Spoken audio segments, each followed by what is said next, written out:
बोला बोला शंकर भगवान की जय। दिलदार कमरिया से मिक्स बाय किया स्टूडियो अरेरा हमरा लोग म्यूजिक बाय विकेश भोजपुरिया दिलदार कमरिया से हमरा लोभ भइल बा दिलदार कमरिया से हमरा लोभ भइल बा दिलदार कमरिया से आइल रहे सखी रे आइल रहे गाँव मन कररिया से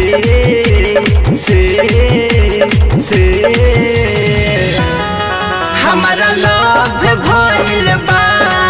दिलदार कमरिया से हमारा लोभ भइल बा दिलदार कमरिया से दिलदार कमरिया से रिकॉर्डिंग बाय किया स्टूडियो अरेराज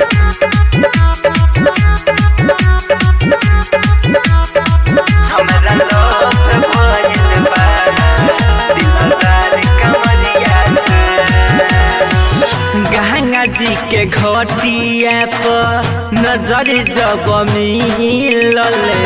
हमारा के देखही में पनिया में गिरल गंगा जी के घटिया पर नजर जब मिलल हमारा के देखही में पनिया में गिरल नंबर लिख के भेजल सखी रे नंबर लिख के भेजल अपन संगतिया से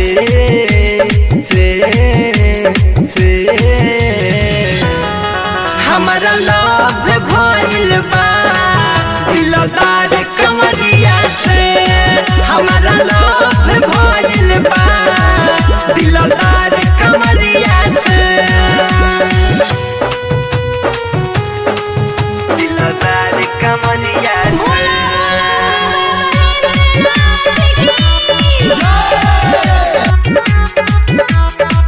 हमारा लोभ भइल बा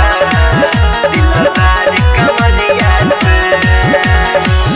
डीजे आलोक जी के आइल रहले के पी के बुगाजा धुआं देहिया पर फेंक देहिया पर फेंक डीजे आलोक जी के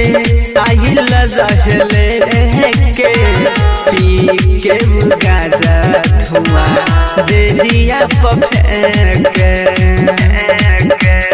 बेचन विदेशी भूतान सखी रे हम मर जाला पंकज कमनई खेन चनिया से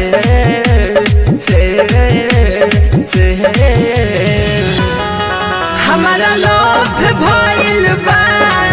दिलदार कमरिया से हमारा लोभ भइल बा दिलदार कमरिया से आइल रहे सखी रे आइल रहे गाँव मन कररिया से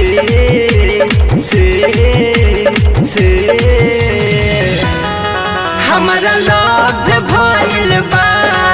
दिलदार कमरिया से हमारा लोभ भइल बा दिलदार कमरिया से